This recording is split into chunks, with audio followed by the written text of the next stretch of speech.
Homer by John Henry Wright. The name Homer now stands for ancient Greek epic poetry. We know nothing of man and his life. In times past, scholars asked with regard to his birthplace, but now they ask rather where epic poetry had its rise. The earliest Greek epics seem to have been sung in Thessaly, south of Mount Olympus. It was the fabled home of the gods, and the muses were called Pierian from Pieria in Macedonia, not far to the north. But epic poetry was brought to its perfection by Ionian Greeks on the western coast of Asia Minor. 30 years ago, many scholars believed the whole story of the Trojan War, on which both the Iliad and the Odyssey are based, to be a mere figment of the imagination, developed perhaps from misinterpreted expressions related to the dawn. But the excavations of the last quarter of the 19th century showed that, rather more than 1,000 years before the beginning of our era, powerful and wealthy cities with mighty walls stood where Homer placed Mycenae and Troy, the homes of Agamemnon, king of men, and the old king Priam.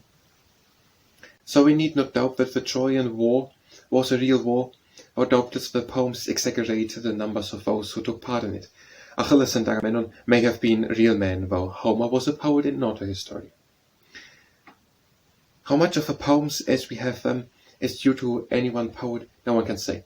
Doubtless the poet who gave them their unity used very freely overlays and poetic material of every sort, adapting this to his use, but the bards who follow our Homer added verses, brief passages, or even whole lays. Before the age when writing was used for a literary purpose, the sense of literary property was not strong, and each bard or rhapsode felt at liberty to modify and to add.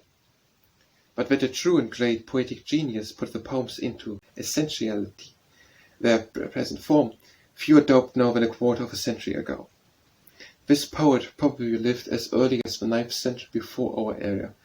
Other scholars would hold that the poems are the product of 3 or 4 poets in different ages, the later poet extending and developing the plan of his predecessors. The earliest of these may have lived as early as the 10th century, and the latest in the 8th century before Christ.